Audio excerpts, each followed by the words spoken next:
Bismillahirrahmanirrahim. Assalamualaikum warahmatullahi wabarakatuh. Waalaikumsalam. Selamat pagi Sobat Muardiway yang ada di seluruh dunia, nasional, internasional, lokal. Nah, pada kesempatan kali ini, Selasa tanggal 27 Juli tahun 2021, kita akan membahas mengenai turunnya peranakan atau sering disebut prolaps uteri, ya istilah kedokterannya. Nah, sudah hadir bersama kita yaitu Dr. Darto, spesialis obstetri dan ginekologi konsultan. Selamat pagi, Dr. Darto. Pagi. Ya, sebelumnya juga saya dan teman-teman mungkin mohon maaf kok urusannya perempuan tapi yang bahas laki-laki ya, Dok. Ya. Nah, tetapi tentunya tidak mengurangi manfaat bahwa turunnya peranakan ini, Dok, apakah menjadi sesuatu yang sering, Dok? Ya, sebenarnya turun peranakan ini banyak dialami oleh wanita. Karena apa? Salah satu penyebab utamanya adalah melahirkan. Nah, jadi kalau dikatakan sering terjadi, sering, banyak sekali. Ya. Masalahnya kadang orang menganggap, oh ini sudah wajar kalau perempuan sudah tua ada peranakannya yang turun brok atau turun. Ya. Jadi karena dianggap wajar, kadang nggak mencari pertolongan. Ya. Nah, Dok, kalau sering dianggap wajar nih, Dok, kan tadi kejadiannya ternyata cukup banyak. Kemudian sebenarnya kalau dokter tadi menyebutkan semakin tua semakin beresiko. Apakah usia menjadi salah satu faktor risiko, Dok? Bertambahnya usia, hamil, kemudian resikonya meningkat atau ada batasan-batasan umur tertentu, Dok? Ya. Penyebab turun peranakan atau prolaps uteri kan banyak faktornya. Yang paling menyebabkan sebenarnya pertama melahirkan. Ya. Melahirkan itu faktor yang paling utama. Kemudian faktor usia, ya.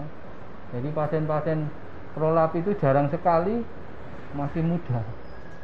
Jadi pasien saya kalau yang prolaps rata-rata kulitnya udah keriput, kendor. Nah, di dalam itu sama, yang megangi rahim itu juga kendor, makanya dia turun. Nah, berarti sebenarnya kasarannya, Dok, penampakannya kalau yang mau melahirkan udah kerut-kerut berarti ototnya juga lebih kendor kasarannya ya, Dok, ya, dibandingkan dengan yang mungkin usia lebih muda. Apakah 40 ke atas sama, Dok, berisikonya dibandingkan misalnya usia produktif sekitar mungkin di atas 20 tapi sebelum 40, Dok? Ya. Biasanya faktor kolagen juga mempengaruhi jenis kolagen. Jadi kolagen tipe 3 itu lebih udah kendor ya. Jadinya rata-rata umurnya pasti sudah tua. Kalau masih muda masih kenceng, apalagi melahirkan baru 1 atau 2 hanya sesar. Ya. Kalau yang tua-tua itu di desa kan banyak anak, ya. Melahirkan normal. Semakin sering melahirkan, kerusakan otot dasar panggulnya sebenarnya lebih parah, jadi kendor. Nah, itu yang karena dianggap lumrah di desa banyak terjadi, enggak cari pertolongan. Enggak diapa-apakan ya, Ya, Dok? anak juga enggak akan ngerti karena dia privasi, enggak mau ngomong sama anaknya. Ya, jadi kadang-kadang ketahuan ada turun brok atau prolaps itu pas dia sakit mondok, baru kan loh kok ada benjolan kayak tumor di jalan lahir, baru tahu anaknya. Nah, itu baru nanti baru ketemu kadang-kadang kita bagian uroginekologi yang tukang dandani. Nah, Dok, dokter bilang bahwa semakin sering melahirkan ya, Dok, ya. Tentunya semoga tidak semua ibu-ibu yang sering melahirkan tentunya mengalami turunnya otot-otot dari peranakan ini ya, Dok, ya. Ada nggak, Dok, sebenarnya hal-hal yang bisa mencegah terjadinya hal ini, Dok, terkait persiapan kehamilan? Ya, sebenarnya kita bisa mencegahnya. Jadi mencegah kan memang lebih baik dan gampang sebenarnya. Kita melatih otot dasar panggul itu dengan senam Kegel. Jadi wanita-wanita yang masih muda boleh, baru anak satu atau belum punya itu kan sekarang banyak yang seneng senam. Nah itu sempatkan Kegel, nanti otot dasar panggulnya kuat, levator artery terutama. Jadi pada saat persalinan tetap kenceng. Nah itu mencegah prolaps. Gampang, cuma kadang rutinitas untuk mengerjakan yang susah. Nah padahal kalau mau, apalagi misalnya dulu ibu saya kayak gini juga. Nah biasanya saya bilang, sekarang kamu mulai latihan Kegel aja dari sekarang, biar nggak terjadi kayak ibunya gini, kenceng ototnya. Baik dok. Nah Kegel tadi idealnya dok, kan berarti mencegah. Apakah misalnya dalam 1 minggu berapa kali, atau bahkan kalau mampu dan punya kesempatan, apakah perlu setiap hari dok? Sebenarnya simpel ya, jadi dikerjakan setiap hari itu bisa. Kan hanya melatih otot panggul itu, dasar panggul, kayak motong waktu kita BAB itu. Seperti itu aja. Setengah jam, 15 menit disambi pun bisa. Di dapur pun bisa dia mengerjakan. Ya memang idealnya yang baik pas ada meluangkan waktu 15-30 menit sambil duduk apa bisa. Itu lebih bagus. Cuma kontinuitas ya, ini yang harus. Betul, kalau sudah tahu mungkin mau, karena banyak yang sekarang dia senam macam-macam kan. Melonggarkan waktunya sekalian. Baik dok. Apakah mungkin hal ini masih dianggap tabu? Sering kalau kita harus mengutarakan cerita ke teman. Tadi dokter bilang kan, entah cerita ke teman atau mungkin sebagai orang tua yang harus cerita sama anak karena itu merupakan privasi ya dok ya. Iya. Mungkin masih dianggap mending nggak bilang-bilang gitu kali ya dok. Nah kalau terkait dok dengan misalnya tentunya turun bero atau prolaps ini dengan aktivitas misalnya seksual dok. Ya, ini penting ini. Jadi kadang-kadang masih muda, belum ada 50 tahun ada yang prolaps. Aktivitas seksual kan ada derajatnya itu, ada yang sampai nonjolnya keluar semua, ada yang baru keluar dikit, ada yang baru terasa ganjel. Nah kalau yang masih keluar dikit atau di dalam itu aktivitas seksual mungkin dia masih nggak begitu enggak. Tapi kalau udah di luar, nah dia susah mau aktivitas seksual. Ya memang ada yang saya masukkan dulu nanti ada. Tapi rata-rata karena sudah tua merasa ini wajar, akhirnya tidak terpenuhi untuk seksualnya. Jadi dianggap wajar, padahal itu suatu kualitas hidup. Ya. Baik dokter Dato. Kita sahabat dok, sobat Muardi Wae yang ada di Facebook. Ada Siti Marliah dari Karanganyar. Saya sering banget dokter, sering banget apa? Ini coba di scroll nih mbak. Saya sering banget dokter. Saya 2 kali melahirkan sesar tapi sering ketedun karena angkat-angkat. Itu apa ya dok maksudnya? Ketedun karena sering angkat-angkat. Nah, ibunya bilang 2 kali melahirkan sesar. Apa ini karena sesarnya atau karena angkat-angkat, dok? Ya, sebenarnya kan kita nggak bisa bilang faktornya satu. Nah, kan banyak faktor. Misalnya tadi usia, angkat berat juga bisa. Tapi kan umur tua juga berjalan. Ya. Sesar bisa mencegah enggak? Tergantung sesarnya. Kalau dia sesar udah kalah 2 lama, dipimpin nggak lahir, baru sesar. Sama otot dasar panggulnya udah rusak duluan. Kecuali dia terencana, belum kenceng, belum apa, belum rusak otot panggulnya, dia sesar, bisa mencegah. Yaitu tadi habit atau behaviornya angkat berat juga berpengaruh. Batuk kronis juga berpengaruh. Kegemukan juga berpengaruh. Ya. Baik, tapi dok, faktor utama memang paling banyak karena melahirkan dan usia. Ya, baik dok. Nah, kita sapa sobat Muardi Wae yang ada di Facebook. Ada Rosewood, ada Lirna, ada Salsabila. Nah, dok, kalau misalnya prolaps atau tadi kita sebut turunnya peranakan ini bisa ada faktor misalnya ibunya mengalami hal tersebut. Seberapa besar dok? Tadi dokter bilang anaknya ya latihan kalau ibunya punya riwayat seperti itu gitu dok. Apakah kayak penyakit-penyakit tidak menular lainnya seperti hipertensi, gula gitu dok? Enggak. Sebenarnya diluruskan dulu, ini bukan penyakit, hanya masalah kualitas hidup ya. Jadi makanya saya mengerjakan kalau dia mau didandani kita kerjakan, nggak langsung ini harus operasi ya enggak. Kalau dia udah nyaman dengan itu silahkan, karena bukan penyakit, bukan tumor, hanya kualitas hidupnya aja yang tidak nyaman ya, itu aja ya. Jadi kalau faktor kayak penyakit ini pasti kena, enggak. Dia kan hanya anatomi. Kalau dia terlatih kenceng ya enggak akan turun. Kalau dia menyangga otot levatoralnya bagus, enggak akan dia terjadi prolap. Baik ya. Dok. Ya, dok, ini ada pertanyaan dari teman di Instagram yaitu Alivia Nisa.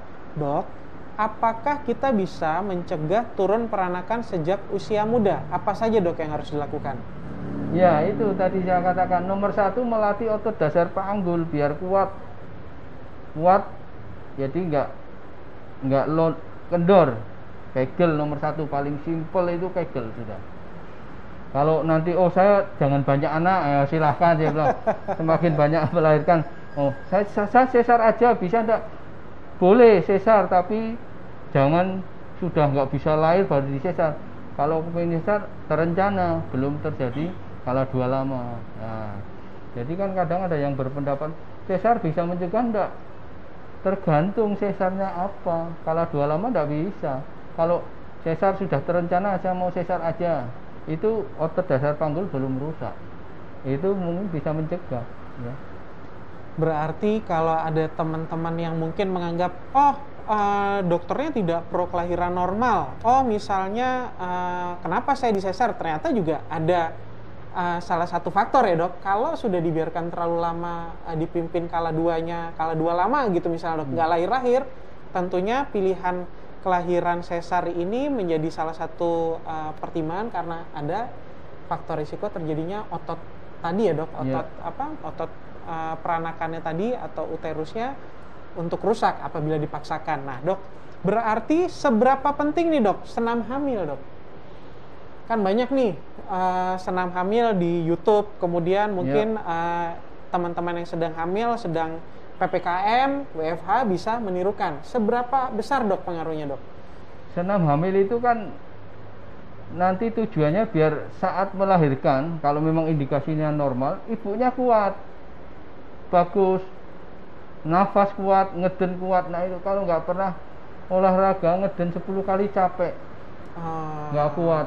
Itu kalau melahirkannya normal ya tetap aja memang kerusakan, tetap namanya melahirkan kerusakan dasar panggul, otot-ototnya ada. Hanya kalau terlatih dia tidak sampai kendor banget kan, tidak akan prolap sampai keluar ya. Baik dok, kita sapa sobat Muardiway di Facebook. Ada Putri Solo Hadiningrat, Magetan hadir dok. Nah ini ada pertanyaan lagi dok dari Lirna Felicia. Dok, saya sering pijit dan tukang pijit saya sering bilang saya tedun. Kemudian perut saya dipijit dan enakan. Apa boleh sering dipijit seperti itu dok?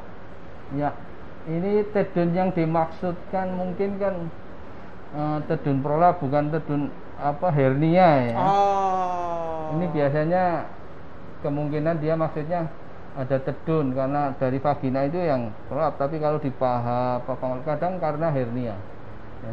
Yang dimaksudkan ini mungkin tedun karena prolap ya. Pijit sebenarnya ya tidak banyak membantu ya, karena kalau memang sudah kendor dipijit apa bisa kenceng enggak. Nah dok, bagaimana dengan pijit sendiri, dengan kadang-kadang kan tenaga pijat yang tidak terlatih atau yang kurang terlatih itu kan pijat sampai kadang-kadang mungkin nggak tahu kalau misalnya ibunya ternyata sedang hamil. Atau mungkin beberapa kasus bisa menjadi kegawat daruratan abdomen yang lain, Dok, karena mungkin dipijitnya terlalu kencang, Dok. Ya. Kalau pijet sebenarnya pijet biasa kan karena otot aja ya, enggak masalah. Tapi kalau hamil enggak perlu dipijet. Ya. Kalau untuk biar tujuannya apa? Biar saya enggak tedun nanti, enggak. Banyak habis lahiran, saya dipijet dukun apa wali dadah, enggak perlu ya. Sebenarnya enggak perlu wali dadah atau apa, itu istilahnya beliau-beliau ya. Baik, Dok. Cuma enggak perlu.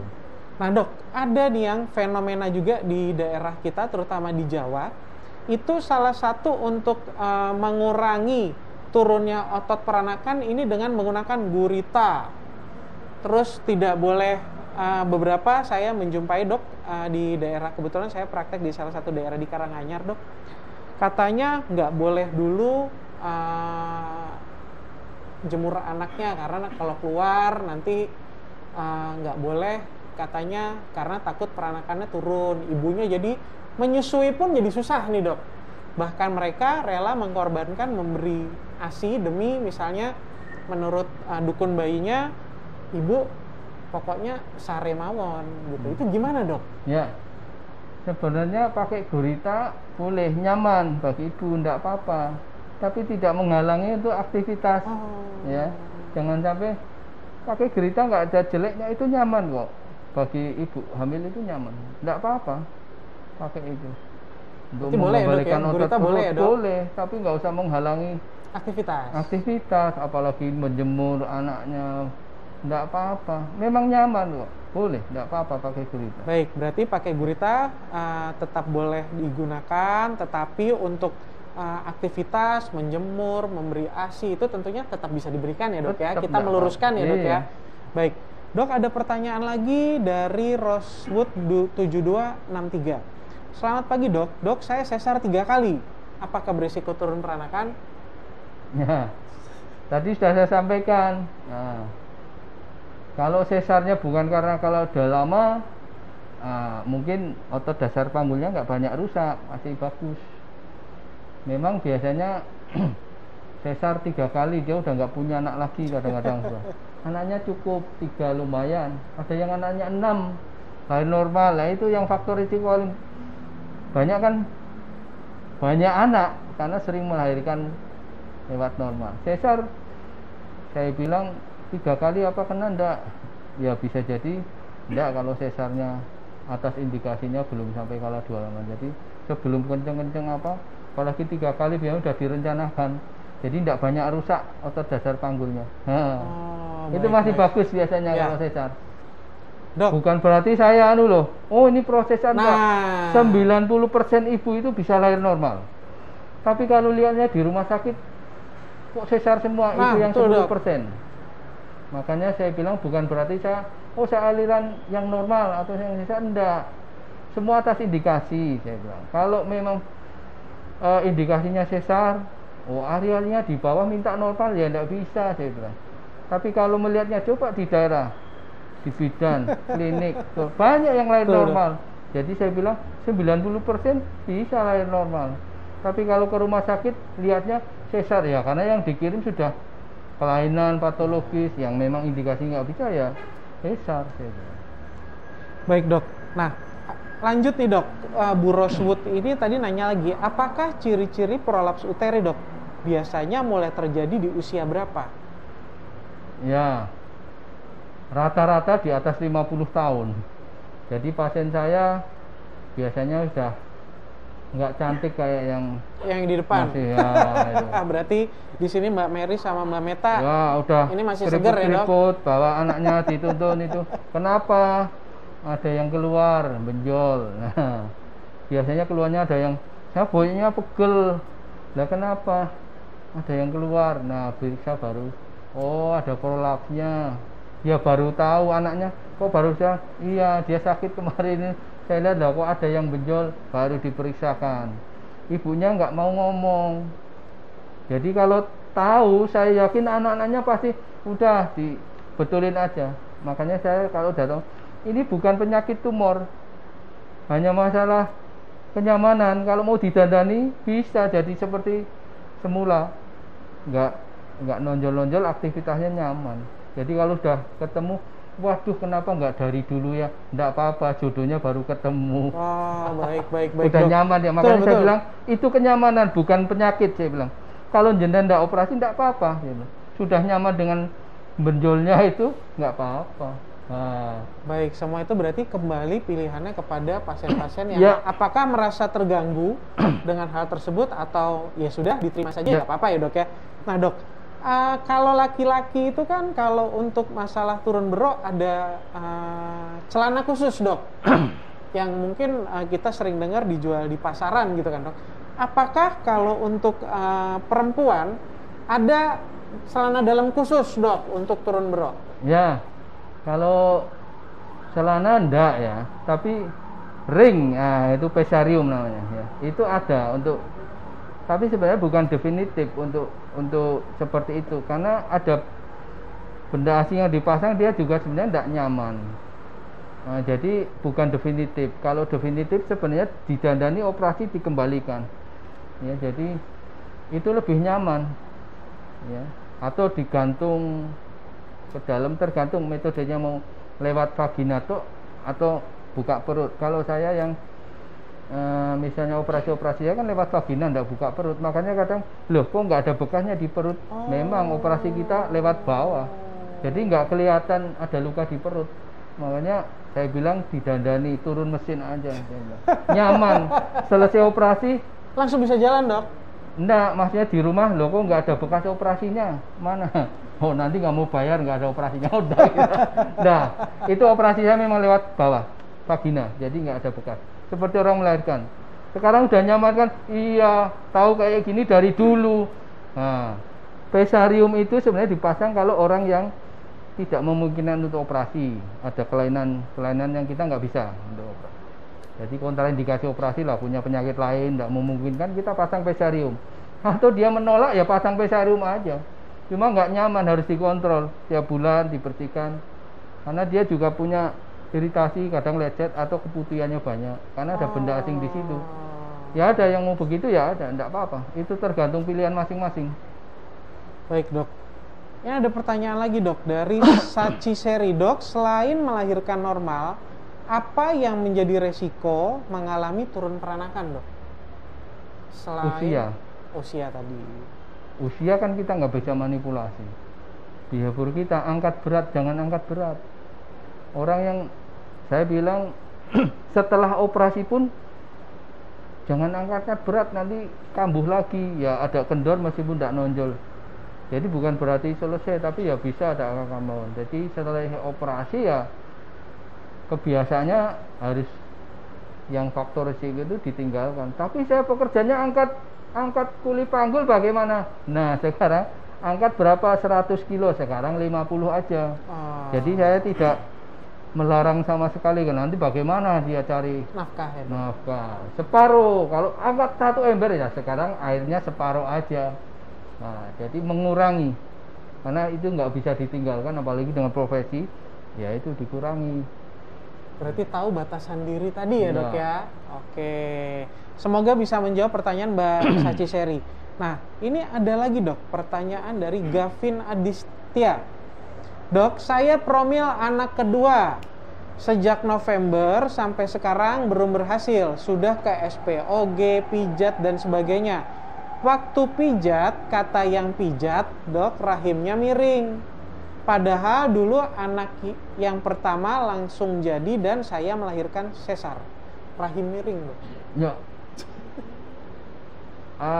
Semua kita yang mengatakan oh pijat kan tukang urut ya. Kalau kita kan tahu anatominya bagaimana. Ya namanya rahim, letaknya ada yang menghadap ke depan, ke belakang.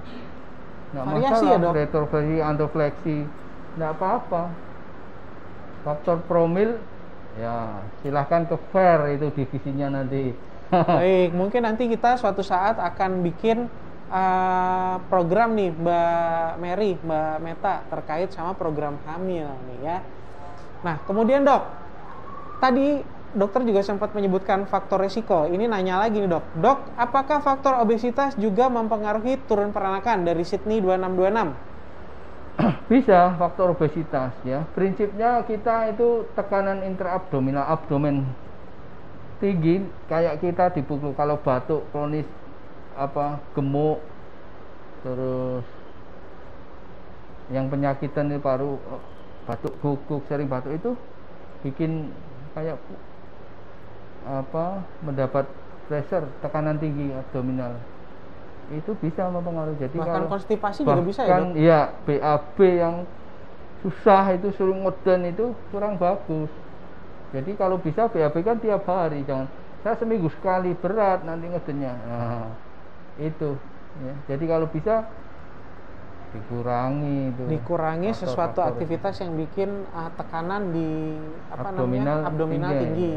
Oh, baik. Makanya Dok, kalau orang tua kan ada yang batuk terus, ya diobatkan batuknya biar enggak terjadi lagi. Meskipun sudah dioperasi, kalau dia sering batuk atau angkat berat terus, bisa aja dia keluar lagi, bisa. Baik, Dok. Nah, Dok, di daerah-daerah itu juga sering kita lihat ada yang namanya terapi gurah vagina, Dok. Apakah itu juga menjadi salah satu, apa sih, Dok, sebenarnya? Apakah itu berkaitan langsung, Dok, sama turunnya peranakan, Dok? Ya, ini sebenarnya tidak ada hubungannya kita gurah vagina dengan prolap. Gurah vagina biasanya banyak macam-macam. Ya, pakai yang ada dibakar, ada apa, nah, ya itu, Dok. Ya. Kalau turun peranakan kan dia sudah keluar. Kalau itu kan hanya biar tidak bau, tidak banyak sekretnya. Sebenarnya kan kadang karena penyakit keputihan keputihan, kalau dia sudah arahnya ke gejala kanker, salah satunya kan keputihan, digurah ya nggak akan sembuh. Kalau saran saya yang seperti itu, pergilah ke ahlinya, ahli kandungan lah. Kalau seperti itu, siapapun ahli kandungan tahu nanti. Baik, Dok. Dok, ini pernyataan dari Bu Wiwi. Dokter Darto juga praktek di RS Yaksi Gemolong ya, Dok? Ya, betul. Betul. Berarti Bu Wiwi silakan hubungi RS Yaksi untuk konfirmasi kapan jadwal bertemu dengan Dokter Darto. Dok, ini pertanyaan dari Sinta Dewi. Dok, kalau turun peranakan boleh dipijit, kenapa ibu saya sering merasakan di usia 50 tahun pasca melahirkan normal di usia 40 tahun? Rasanya sakit hingga ke punggung. Mohon solusinya, dokter. Jadi umur 50. Ya. Riwayat melahirkan di umur 40. Kemudian pasca melahirkan normal tadi ya, Dok ya, rasanya sakit hingga ke punggung, Dok. Mohon solusinya, Dok. Kalau ini kan sakitnya ke punggung. Kalau dia prolap kita tahu, tapi kalau nggak prolap ya coba cari penyebab lainnya ya. Sakit punggung LBP, nah itu bisa ke dokter ahli lain kalau memang bukan ada keluhan di kandungannya ya. Kandungannya utuh ya mungkin yang lain. Orang-orang tua kan ya banyak nyeri punggung, sakit punggung, nyeri boyok, bukan karena prolap. Tapi yang prolap nyeri boyok ya ada, tapi kan ada prolapnya, kita bisa. Kalau nggak ada prolapnya ya bukan bagian saya, mungkin ahli yang lain karena baik, Dok. Dicari. Ya. Kita selama ini sering menghadapi promkes nih, Dok, bahwa kalau misalnya payudara kan bisa sadari ngaca gitu ya, Dok. Apakah untuk turun peranakan ini sendiri kan sebenarnya bisa ya secara visual sebenarnya terlihat ya, Dok. Tapi apakah misalnya untuk usia-usia yang rawan, mungkin tadi dokter bilang di atas 50, apakah perlu ya kita istilahnya sadar diri, ngaca, oh kok kayaknya ada yang beda gitu, Dok? Ya, sebenarnya pasti tahu lah, dia ada yang nggak beres dengan urusan bawah saya. Ini udah ganjel rasanya, masih belum keluar aja udah terasa sebenarnya. Kalau yang masih care kadang-kadang baru di dalam itu, saya kok sekarang ada yang rasa nonjol di dalam. Kalau hubungan masih bisa. Nah, itu prolap mungkin derajat masih derajat 2. Jadi kan ada tingkatannya, derajat 2, 3, 4. Udah keluar semua itu. Orang yang sudah keluar semua aja kadang-kadang nggak mau minta tolong ini dibetulkan, enggak, karena dia merasa wajar. Dan anaknya nggak ngerti karena dia nggak ngomong, malu sama anaknya. Ada nggak? Loh kok ibu berdarah-darah? Enggak apa-apa, head. Loh udah tua kok head. Nah anaknya periksa, ternyata apa? Dia udah lama ada prolap turun berok, cuma lecet kena kain jadi berdarah. Nah ketahuannya, oh lah ini udah kayak gini, nggak mau bilang ibu ya, saya kan nggak enak. Nah itu yang saya bilang, kadang-kadang banyak ibunya kayak gitu, anaknya nggak ngerti, taunya karena ada sesuatu. Nah setelah tahu baru diperiksa, oh lah ini prolap, saya bilang dandani. Setelah dandani nyaman, wah iya saya sebenarnya udah lama, nggak ada yang saya bilang prolap segitu gede baru kemarin ini, baru nggak bisa, udah tahunan ya, karena malu aja sama anaknya, nggak mau ngomong itu ya. Berarti rasanya 1 ganjel, 2 kalau yang memang udah tua. Tadi resiko perdarahan juga ternyata ya dok ya, karena ya kalau udah di ya, luar dok? kan kegesek kain atau apa, dia jalan lecet berdarah. Nah itu disembuhkan dulu baru kita kerjakan nanti. Operasinya kalau masih lecet saya tidak bisa ngerjakan soalnya. Jadi harus ya, karena ada teknisnya untuk ngupas itu. Jadi kalau lecet kan tidak bisa dikupas. Itu teknik operasinya memang begitu, dari bawah harus tidak lecet. Makanya saya bilang ada lecet disembuhkan dulu, saya bilang. Ada yang sampai 2 bulan baru sembuh, sebulan. Ya udah baru saya betulkan. Itu saya juga senang sebenarnya kalau habis ngerjakan itu, orangnya merasa nyaman karena bukan penyakit, dia merasa nyaman. Saya juga senang kok. Wajahnya kelihatan. Dulu stres sekali, setelah selesai kontrol saya ketemu, wah seger ya sekarang. Iya saya udah nyaman, bisa aktivitas pengajian atau ke gereja, kumpul-kumpul sama teman, udah nggak malu, udah nggak risih. Kadang dia beralasan, saya nggak datang lah, alasan sakit, nggak enak badan, padahal karena prolapnya agak ganggu. Setelah saya dandani kok, iya saya udah bisa aktivitas, ngaji kemana-mana, bisa kumpulan, seger, beda sekali wajahnya. Berarti ternyata sesignifikan itu sebenarnya dok dalam maksud kenyamanan. Saya kenyamanan ya dok. Oh iya. Memang selama ini juga mungkin pada saat saya jadi dokter umum nganggap prolaps itu kan ya udah gitu aja kan dok. Mau didandani ya boleh, enggak ya udah. Tapi ternyata cerita dari dokter Dato bahwa kualitas hidup ternyata berpengaruh, mempengaruhi kualitas hidup ya dok. Baik. Nah dok, ada pertanyaan lagi dari Dewi Tania Dewi. Dok, bagaimana membedakan prolaps uteri dan hernia? Ya. Prolap uteri keluarnya kan dari vagina, hernia biasanya di selangkangan atau umbilikus. Kalau yang keluar dari situ mayoritas bisa jelas alat-alat kewanitaan kita di situ keluar. Bisa itu kan biasanya yang turun bukan cuma rahimnya tok, kandung kemihnya juga turun. Jadi kadang ada kasus yang dia nggak bisa kencing. Nah, jadi mencari pertolongan kan nggak bisa kencing, begitu dipasang kateter lah ini ada prolapnya. Nah, dicoba, udah bertahun-tahun anaknya ya baru ngerti, pasanglah kateter.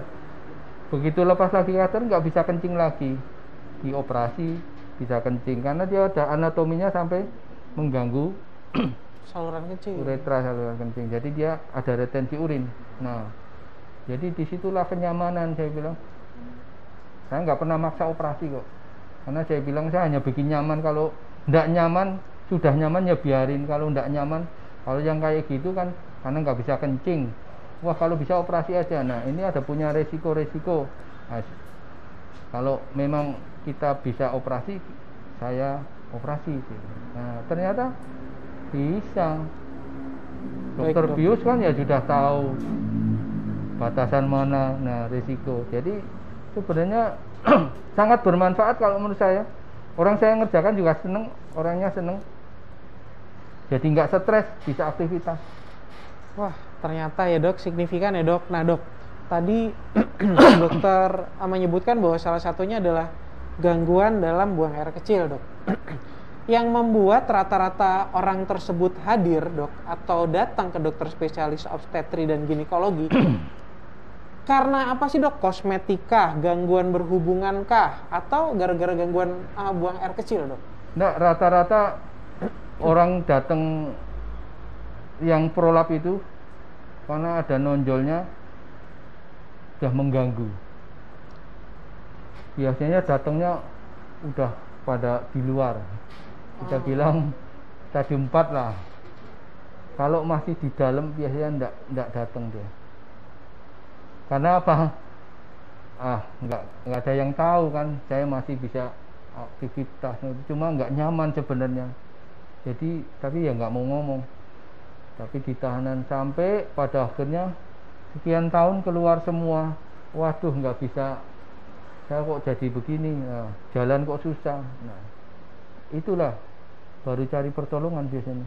Makanya datang banyak yang udah stadium 3, 4. Tapi enggak apa-apa, itu bukan penyakit. Saya terangkan sama anak-anaknya, enggak usah takut, itu bukan penyakit. Karena faktornya memang melahirkan, umur, saya bilang. Itu kendor semua, yang megangi kulit kendor, yang megangi di dalam rahim ya kendor, turun lah. Bisa dibetulkan. Jadi istilahnya kalau sudah dibetulkan selesai. Kalau penyakit kan wah nanti masih bisa kambuh apa enggak, tergantung penyakitnya kan.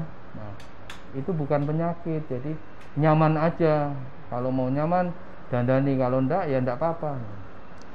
Baik. Berarti mungkin di sini juga bagi teman-teman atau sobat Muardio yang sudah menikah, berarti ada juga peran suami ya, dok ya, dalam arti mendorong kalau memang seorang istri atau mungkin punya pasangan yang mungkin usianya juga udah lebih dari 50 tahun itu untuk screening bisa ya, dok ya? Bisa. Kalau care itu biasanya wah saya kok nggak nyaman ini, agak sedikit terganggu hubungan, kontrol. Tapi kalau dia nggak mengganggu, dia nggak akan kontrol. Baik. Dok, ini ada pertanyaan dari Alvania Risti. Apakah prolaps uteri ada kaitannya dengan tumor? Tadi sebenarnya dijawab. Ya, sudah saya sampaikan. Tumor mana? Kalau itu prolap ya prolap, bukan tumor. Beda sekali, sama-sama nonjol di vagina. Ada tonjolan, oh ini bukan prolap, meskipun 50 tahun, ini tumor vagina. Bukan saya bidangnya, ada bagian divisi onkologi nanti. Karena itu operasinya berbeda, itu ngambil tumor. Kalau saya kan dandani kandung kemih, rahim ya. Jadi beda sekali, tumor dan prolap itu beda. Kalau tumor memang penyakit, dia tumbuh di vagina sama-sama nonjol. Ada daging. Itu prolap juga air daging. Tapi kalau saya lihat kan sudah tahu bedanya, itu jaringan tumor sama ini uterus apa rahim. Ya, jadi mungkin orang awam, wah ini tumor atau rahim? Tumor biasanya nyangkanya. Oh ternyata rahim prolap. Kalau ke bagian divisi onko pun, oh ini ke divisi urogen, ini prolap. Saya pun lihat kalau oh ini tumor ke bagian onkologi aja, bukan bagian saya. Nah itu berbeda. Secara visual pun berbeda tadi ya, dok? Dan berbeda mungkin sekali. sedikit kalau misalnya tumor tadi tambah lama progresifnya mungkin lebih cepat ya, dok, dibandingkan kalau sama prolaps ya, dok ya? Ya, prolap kan beda sekali kok, penampakannya itu sudah beda. Prolap itu kayak mulus anunya kan, karena permukaannya, dok? Ya, kalau tumor kan benjol-benjol dagingnya sendiri sudah enggak lihat. Kalau daging, lalu ada daging sapi dipotong dia dipakai kan, ya seperti itu. Kalau prolap enggak begitu. Jadi baik, kasat mata sudah tahu ya. Ada pertanyaan lagi, dok, dari Wiwin Astuti 154. Bagaimana mengecek prolaps uteri? Apakah selalu disertai sakit atau bagaimana, dok? Saya habis melahirkan normal dan di vagina ada sesuatu yang aneh, tapi saya masih 20-an, dok. Usia muda nih, dok. Ya. Sangat mungkin bukan prolap usia segitu. Ya. Bukan prolap. Masih muda sekali, apalagi baru melahirkan berapa, itu bukan ya. Bisa dicek itu kadang-kadang mungkin dia punya kista di vagina, ada sama benjolnya kista, kistanya kadang ada di tengah, ada di samping, kiri, kanan vagina itu ada. Jadi kalau lihat seperti itu sangat kecil untuk prolap, bukan prolap mestinya. Ya. Kalau kurang jelas bisa dicek langsung, tapi lihat usia segitu saya rasa bukan prolap. Saya kalau dikonsuli aja umur sekian, diagnosis, wah saya tidak percaya dulu ini umur sekian prolap, bukan itu pasti. Yang lain mesti. Berarti dok, untuk Bu Wiwin atau Mbak Wiwin ini alangkah lebih baiknya juga tetap konsultasi ya dok ya, tadi ke dokter spesialis kandungan aja, ginekologi ya dok. Ya. Nah dok, apakah kalau ini out of topic dikit dok, saya habis melahirkan normal dok, apakah mungkin juga kaitannya kalau kelahiran normal dengan derajat robekan dok pada saat proses melahirkan dok? Untuk usia rasa segitu, tidak nyaman ini dok, usia segitu nih dok. Kalau rasa tidak nyaman, kalau robekan perineum kan mesti dijahit, sudah didandani, akan kembali sempurna. Enggak, dia biasanya kalau mukosa vagina itu biar robek panjang, enggak karu-karuan, kita jahit sembuh mulus lagi kayak kita bibir sariawan, kayak itu lukanya, nanti sembuh mulus lagi. Sama mukosa vagina, biar enggak karuan kita jahit, nanti akan sembuhnya mulus lagi. Nah, kecuali yang di kulit, kalau ada bakat keloid, kadang-kadang ada yang nampak kayak keloid. Tapi kalau di mukosa, enggak. Mukosa akan mulus seperti bibir, sama. Mukosanya kena sariawan gede gitu, sembuh mulus. Sama vagina, mukosanya lebar, dijahit, rampung, sembuh, ya mulus lagi. Cuma kalau yang bagian kulit luar, ada yang bakat keloid bisa aja. Tapi ya jarang sih yang keloidnya sampai muncul, jarang. Vagina mukosanya bagus. Berarti alangkah lebih baiknya rasa yang aneh atau tidak nyaman tadi dikonsultasikan ya dok ya? Ya mestinya dicek dulu apa. Kalau prolap saya rasa bukan. Ya, dari lihat umurnya saja sudah sama lah. Kita lihat orang jalan masuk praktek kayak gini kanan, wah jangan sampai ini usus buntu nih. Dari jalannya kelihatan sama. Saya bilang kalau umur 20 tahun prolap saya tidak percaya dulu. Umurnya aja udah nggak masuk kriteria. Meskipun ada ya salah satu, tapi jarang sekali. Itu saya udah di luar biasa. Saya enggak, residen konsul pun enggak mungkin itu prolap. Nah, cek betul. Nah, biasanya tumor atau kista. Ya. Baik dok, semoga menjawab pertanyaannya Mbak Wiwin, dan semoga Mbak Wiwin cepat dapat solusi dengan segera berobat ke ahli obstetri dan ginekologi ya dok ya. Ini ada pertanyaan lagi dok, pengobatan turun peranakan ini apakah bisa obat jalan atau harus operasi dok? Ya itu kan masalah mekanik ya, anatomi ya. Saya sudah bilang kalau sama pasien itu, ini masalah kendor, kita kencengi aja turun mesin ya bilang. Kalau obat nggak bisa, suruh udah nonjol ini masukkan kan nggak bisa, dikencengi, harus pakai tindakan, nggak bisa pakai obat. Misalnya saya nyeri kepala, obat ya langsung sembuh, bisa besok enak masuk.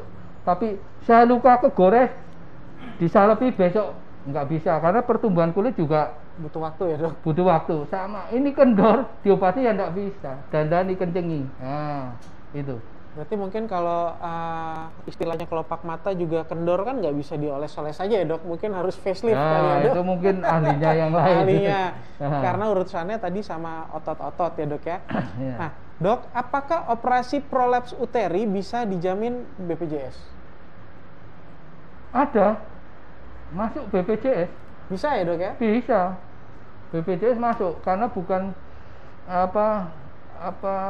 kalau fair itu kan ingin anak ya, program anak kan enggak masuk ya. Kalau ini masuk, prolap masuk. Baik dok, bagaimana jika mengalami ambeien dan prolaps uteri dalam waktu bersamaan? Bisakah penanganannya sekaligus dok, konsultasi? Betul, itu ada beberapa kali kita dapat. Jadi prolap uteri saya yang nangani, ambilnya yang gede itu, jadi ada dua tonjolan, nonjol prolap sama nonjol itu di anusnya gede, itu pasti cari pertolongan. Itu bisa, itu kerjakan sekaligus. saya kerjakan prolapnya, nanti ahli bedahnya ngerjakan dari anusnya. Jadi anus bukan saya yang dandani, tapi ahli bedah digestif itu biasanya, itu dia yang mengerjakan. Jadi meskipun letaknya hanya selisih berapa senti, bukan wilayah saya itu. Saya join operasi kalau yang seperti itu. Ya, jadi ombunya udah gede banget, mau krok di depannya prolap. Nah, biasanya saya kerjakan dulu prolap, sudah manis, tinggal ambenya ahli bedahnya ngerjakan. Selesai. Itu sekaligus itu jalan. Sekali mendayung ya dok ya? Sekali ya memang harus begitu. Baik, turun mesin plus itu berarti ya dok. Nah, jadi saya memang bukan urusannya hanya kenyamanan aja kok. Jadi bikin nyaman. Uroginekologi sebenarnya bukan prolap tok. Banyak yang kita urusan bawah itu bikin nyaman. Nah, berarti ini ya buat teman-teman yang ingin konsultasi terkait bikin kenyamanan nih ya di daerah kewanitaan, dapat datang ke RSUD Dr. Muardi, ada Dr. Darto di sini. Untuk jadwalnya teman-teman bisa hubungi call centernya RSUD Dr. Muardi untuk bikin jadwal ketemu sama Dr. Darto, spesialis obstetrik ginekologi, konsultan uroginekologi ya dok ya. Ya. Nah dok, kalau misalnya tadi kita bilang bahwa prolaps atau turun bero gitu ya dok ya, itu harus melakukan aktivitas, salah satunya adalah aktivitasnya senam Kegel ya dok. Bagaimana dengan teman-teman juga mungkin banyak yang nanya terkait suplemen dok ya, antioksidan.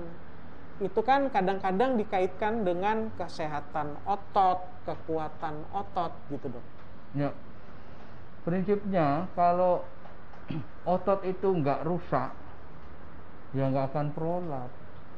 Kalau suplemen untuk memperkuat baik-baik aja, nggak masalah. Tapi kalau dia punya anaknya 6, 7, tapi saya rasa sekarang jarang loh. Mana itu anak muda sekarang mau punya anak 6? 1, 2 udah minta sesar aja paling 2, 3. Ya mana sekarang, makanya saya bilang anak nomor berapa? 2. Anak nomor berapa? Nggak ada ini. Anak nomor berapa? Saya anak ke-11. Ada yang saya anak ke-15 namanya Molas. Anak ke-15. Nggak ada sekarang wanita sekarang yang mau banyak anak. Ya bagus juga kualitasnya. Jadi mestinya agak menurun harusnya kalau kasus-kasus prolap kayak gini, karena semakin bagus kualitas hidupnya dan faktor risiko terutama yang melahirkan menurun kan, dia nggak banyak anak. Itu seperti itu. Baik dok. Nah terkait banyak anak tadi dok, anggaplah ada seorang perempuan hamil ya dok ya, tentunya kehamilan ini ada yang diinginkan, ada yang tidak diinginkan. Anggaplah seperti itu ya dok ya. Bagaimana dengan kasus bahwa apabila seorang perempuan hamil tidak dipersiapkan, kemudian datang istilahnya dengan keluhan, saya nggak kuat ngeden dok. Tentunya kan sudah dicoba, kemudian dia tidak bagus gitu ya dok. Apakah tentunya hal ini menjadi salah satu indikasi? Ya udah, berarti harus dilakukan operasi sesar gitu dok. Ini sebenarnya begini ya, jadi makanya perlunya stamina ibu hamil, olahraga. Kalau saya olahraga apa dok? Jalan kaki aja aman ibu hamil. Ngapain naik sepeda jatuh nanti ya? Jalan kaki. Pentingnya apa? Senam hamil apa? Itu kan sebenarnya mempersiapkan stamina. Makanya saya bilang, saya misal sudah terbiasa lari 10 kali putaran. Nah, ada teman nggak biasa lari 10 putaran, ngos-ngosan, nggak kuat baru 2. Nah, sama ibu hamil dipersiapkan. Nanti saat persalinan kan dia harus ngeden, stamina kuat. Nggak ada yang bisa ngewangi ngeden. Suaminya nggak bisa ya ngeden sendiri. Makanya stamina harus disiapkan dari jauh hari. Olahraga, jalan kaki, senam boleh. Saya nggak kuat ngeden, kamu nggak pernah persiapan. Karena kalau posisi normal, alamiah pasti lahir. Posisinya normal. Makanya saya bilang 90% banyak lahir normal. Jadi nggak kuat ngeden. Banyak pasien manja, nggak tahan sakit, saya sesar aja. Saya bilang, kan pasien-pasien manja, saya bilang. Betul, saya bilang, Oh bayinya cuma kecil mapan, kalau nggak tahan ya kalau mau normal ya harus melewati sakit karena buka. Saya bilang kalau normal lahir sakitnya hilang, besok bisa ke mall. Kamu sekarang minta operasi aja, seminggu belum bisa ke mall. Nah itu kadang-kadang ada yang seperti itu, nggak tahan sakit, silahkan aja. Kalau saya motivasi, kayak ini posisi normal, ngeden, nggak ada yang bisa, kamu harus bisa kuat. Nah itu, tapi kalau yang udah enggak, saya mau silahkan sesar, seminggu kan nggak ke mall. Tapi kalau melahirkan normal 1-2 hari, oh dia udah jalan-jalan ke mall bisa. Itu. Iya, berarti ternyata bahwa dibalik nggak kuat, kemudian dilakukan operasi atau sesar, ternyata ke belakangnya lebih sulit ya dok untuk recovery ya dok, ya lebih lama. Gitu ya, karena dok? dia pingin cepet hilang sakitnya, lahir bayi. Tapi kan selesai itu belum, lukanya belum selesai. Coba kalau mau normal, selesai habis itu, nah, bisa jalan-jalan. Itu kalau memang menurut pemeriksa kita loh, oh ini normal loh, pasti bisa normal. Posisi normal, belakang kepala nggak gede, nggak ada panggul, nggak sempit, itu bisa. Baik dok. Nah, tidak di Indonesia nih dok, kalau tentunya kelainan turun peranakan atau prolaps uteri ini tidak ada embel-embel terapi alternatif yang mungkin dilakukan bukan dengan tenaga medis nih dok. Boleh nggak dok? Entah terapinya apa, kadang-kadang terapi alternatif mengatasi turun peranakan, baik laki-laki maupun wanita dok. Ya itu kalau saya bilang anatomi bagaimana dia mau bikin kencing ada keluar masuk, saya bilang itu kan saya kadang-kadang kalau bagi saya untuk prolap enggak masalah, saya sudah alternatif ternyata nggak sembuh balik masih sama kan prolap. Tapi kalau yang tumor udah alternatif nggak sembuh balik, tajamnya sudah tinggi, dia berat. Bagi saya prolap silahkan dicoba. Percaya nggak sembuh baru balik lagi, oh iya dibetulkan. Nggak masalah kan karena bukan penyakit. Tapi kalau yang tumor cari alternatif dulu. Udah stadiumnya lanjut nggak sembuh balik lagi, waduh stadiumnya udah naik. Nah itu kasihan. Tapi kalau prolap mungkin resikonya nggak sembuh ternyata. Nah tapi kan bukan penyakit, saya bilang masih bisa kita betulkan itu. Jadi sebenarnya carilah ke ahlinya. Kalau memang itu sudah fix, ngapain buang-buang waktu, uang lagi, akhirnya balik lagi. Baik dok, baik. Berarti memang alangkah bijaknya kita pergi memang ke ahlinya ya dok, yang memang sudah terbiasa dan secara medis pun dapat dilakukan tindakan-tindakan atau rencana-rencana yang dapat dilakukan ya dok ya. Nah, pertanyaan dari Bu Widuri dok, apakah setiap lansia berpeluang prolaps nih dok? Anggaplah misalnya tadi terakhir ngelahirin umur 40, berjalan waktu nanti dia umur 50, 60, bisa nggak prolaps tiba-tiba dok? Ya, ini pertanyaan bagus. Katanya melahirkan prolaps, tapi kan tidak semua wanita mengalami prolaps. Nah, kan faktornya bukan satu. Faktor melahirkan, kegemukan, penyakit, habit, angkat berat apa, itu kan banyak faktor. Jadi memang tidak semua terus jenis kolagennya bagus ya nggak kena kan, jadi tidak semua wanita memang mengalami prolap. Kan ada yang loh anak saya 6 saya nggak prolap juga bagus, bisa jadi dia juga habitnya nggak angkat berat, dia seneng-senam dari mudanya, kegel apa tahu nggak kena. Jadi pertanyaannya bagus, kalau prolap karena melahirkan, kenapa nggak semua wanita melahirkan prolap? Ya memang enggak, hanya faktor salah satunya kan itu. Faktor lain penunjang masih banyak. Jadi nggak semua melahirkan akan terjadi prolap, nggak usah takut. Makanya nggak ada yang takut melahirkan.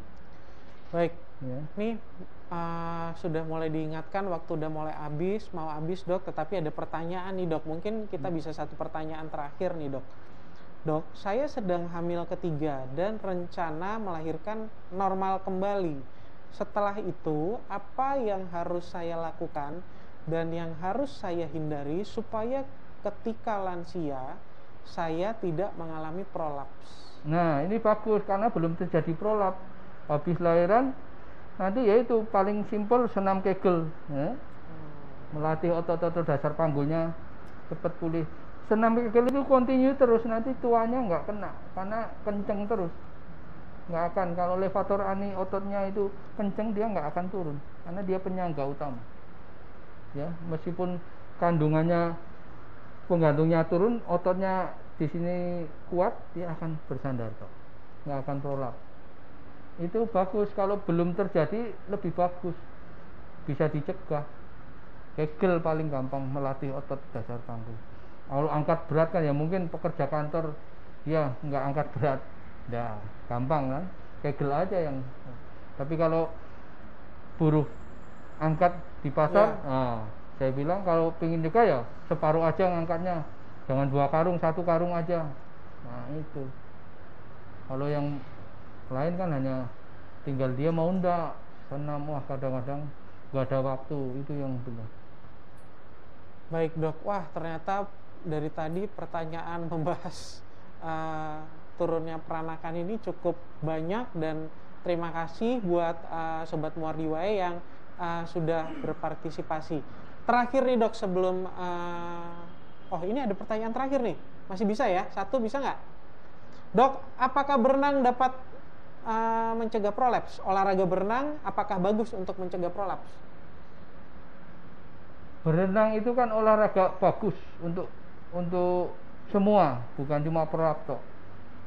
Bisa juga, tapi yang paling efektif sebenarnya senam Kegel karena khusus di otot dasar panggulnya. Tapi berenang juga bagus karena untuk yang lain.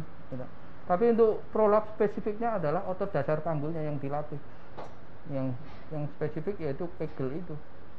Tapi ya enggak apa-apa kalau berenang ya boleh. Itu bagus juga. Baik, berarti Ibu boleh berenang, dan tentunya sekarang selama masa pandemi berenangnya dihindari dulu. Nah, di kolam pribadi ya, sendiri. Kalau punya kolam pribadi apa. boleh, tetapi kalau berenang pakai masker kan juga nggak mungkin. Closing statement atau kesimpulan dok, kira-kira menghadapi turunnya peranakan pada wanita nih dok, bagaimana dok? Ya, sebenarnya kalau melihat era sekarang mestinya akan turun karena dia pertama dia nggak banyak anak, biasanya programnya mau punya 6 anak, enggak, saya 2 atau 3 aja. Nah itu kan sudah mengurangi faktor risiko. Jadi mungkin generasi yang ini kedepannya programnya akan turun. Ini pola-pola yang generasi yang dulu itu. Nah, karena anaknya masih banyak, dan sekarang juga banyak yang rajin ikut senam, banyak sangat senam. Nah, jadi mestinya itu akan menurun. Baik, terima kasih kepada Dr. Darto, terima kasih juga kepada Sobat Muardi Wae yang udah gabung di YouTube, di Instagram, kemudian di Facebook. Hasil rekaman live streaming hari ini dapat dilihat kembali di Facebook, YouTube, RSUD Dr. Muardi. Dan jangan lupa untuk like, follow, dan subscribe, juga share akun media sosial kita RSUD Dr. Muardi. Terima kasih sudah menonton. Saya ucapkan terima kasih Dr. Darto. Sama-sama. Terima kasih kepada teman-teman yang sudah menonton dan bergabung. Selamat pagi. Assalamualaikum warahmatullahi wabarakatuh. Waalaikumsalam.